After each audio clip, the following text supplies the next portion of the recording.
अब जैसे ही हम इस ज्ञान यात्रा की शुरुआत करते हैं, आज रविवार है। यह उस सप्ताह की शुरुआत है जिसे हम पैशन वीक कहते हैं। ये वही सप्ताह है जब मसीह यरूशलेम में प्रवेश करते हैं और फिर उनका मुकदमा क्रूस पर चढ़ाया जाना और पुनरुत्थान होता है। अब यीशु के शरीर पर अभी भी शायद उस इत्र की खुशबू होगी जिससे मरियम ने उन्हें अभिषेक किया था जब वे और उनके शिष्य अब बेथानी छोड़कर पश्चिम की ओर यरूशलेम की ओर बढ़ रहे हैं, जो जैतून पर्वत के दूसरी ओर केवल 2 मील दूर है। अब चारों सुसमाचार हमें बताते हैं कि जब वे बेथफगे नामक गांव पहुंचे तो यीशु ने 2 शिष्यों को गांव में भेजा ताकि वे एक ऐसा गधा शावक ले आए जिस पर कभी कोई नहीं बैठा था। वह उसी पर चढ़कर यरूशलेम में प्रवेश करने वाले हैं। यह एक युवा गधा है जिस पर पहले कभी कोई नहीं बैठा, और यह जकरिया 9:9 की भविष्यवाणी को पूरा करेगा जो 500 साल पहले दी गई थी कि राजा गधे के बच्चे पर बैठकर आएगा। यह न केवल भविष्यवाणी को पूरा करता है बल्कि यह मसीह के सृष्टि पर अधिकार का एक चमत्कार भी है। कल्पना कीजिए कि एक अनट्रेंड गधे पर सवारी करना कैसा होगा। अब मुझे नहीं पता कि मुझे सुनने वाले कितने काउबॉय हैं, लेकिन जिन रोडियो में मैं गया हूं, वहां जब कोई काउबॉय 8 सेकंड के लिए उछलते घोड़े पर सवारी करने की कोशिश करता है तो हम सब की सांसें थम जाती हैं। तो मैं आपको बता दूं, चिल्लाते गाते खजूर की डालियां लहराते लोगों की भीड़ के बीच से इस गधे की सवारी करना किसी चमत्कार से कम नहीं है। आपको यह भी समझना चाहिए कि उन प्राचीन दिनों में उस समय गद्दे पर सवारी करना शांति का एक शाही प्रतीक था। यीशु यह संकेत दे रहे हैं कि वे शाही हैं, लेकिन वे यह भी बता रहे हैं कि वे एक ऐसे राजा हैं जो शांति के साथ आए हैं।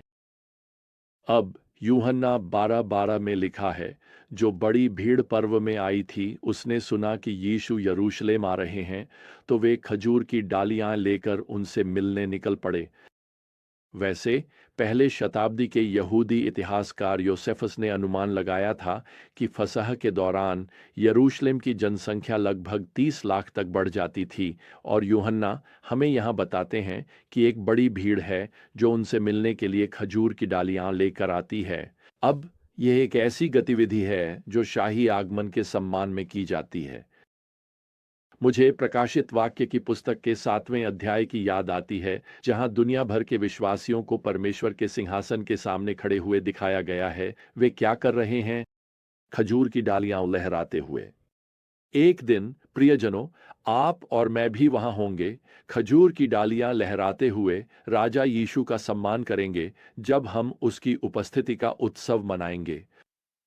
अब यहाँ यूहन्ना 12:13 में भीड़ नारा लगा रही है, होशाना होशाना। होशाना इब्रानी शब्द है जिसका अर्थ है अब हमें बचा।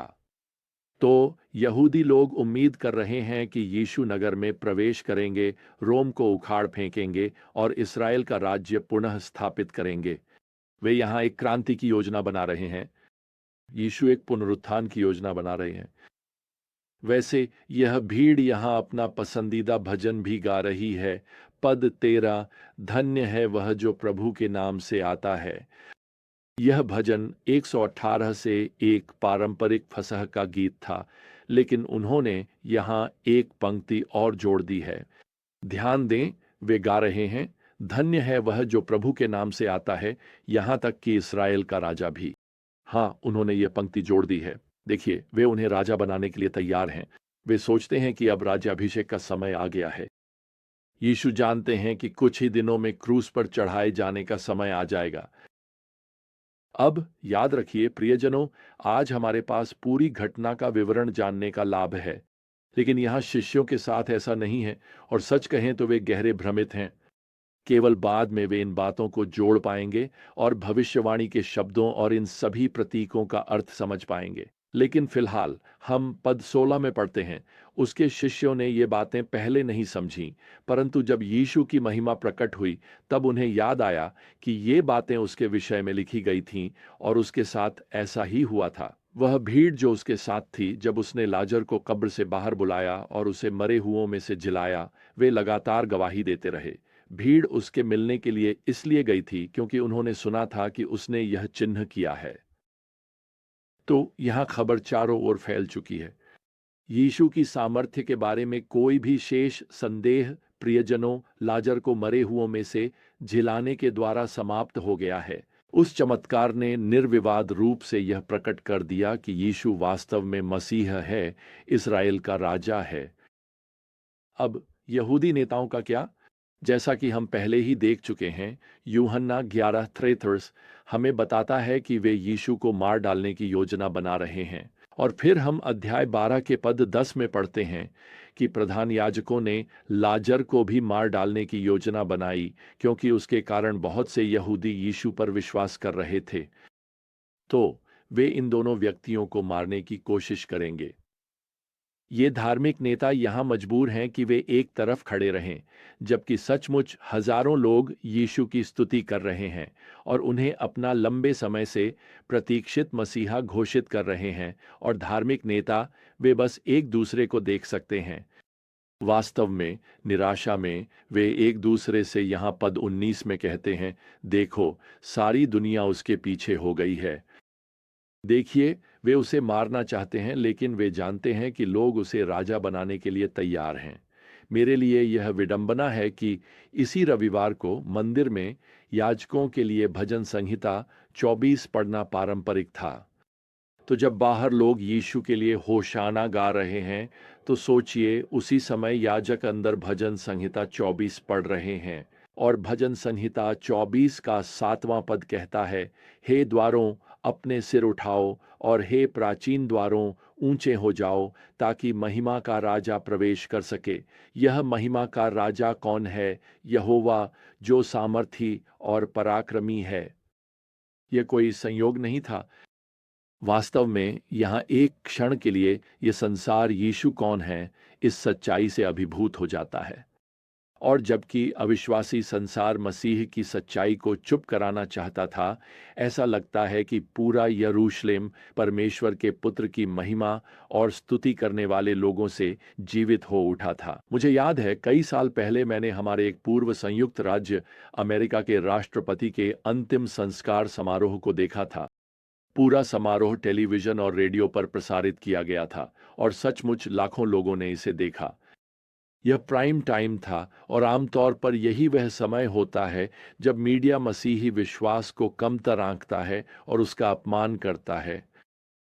खैर, बिली ग्राहम प्रचार करने के लिए खड़े हुए, और जब लाखों अविश्वासी अनिवार्य रूप से देखने के लिए मजबूर थे और मीडिया को भी ध्यान केंद्रित करना पड़ा और अधर्मी राजनेता वहां चुपचाप बैठे थे, तब इस बुजुर्ग सुसमाचार प्रचारक ने उठकर यीशु मसीह का सरल सुसमाचार सुनाया। उन्होंने वहां मौजूद सभी लोगों को पापी तक कह दिया, जिन्हें उद्धारकर्ता की आवश्यकता है। आप जानते हैं, मैं अपने लिविंग रूम में बैठा था और कभी आमीन तो कभी जाओ उन्हें सुनाओ के बीच झूल रहा था। देखिए, दुनिया एक पल के लिए शांत हो गई थी और उसे यीशु मसीह की महिमा के बारे में सुनने के लिए मजबूर होना पड़ा। यही यहाँ हो रहा है।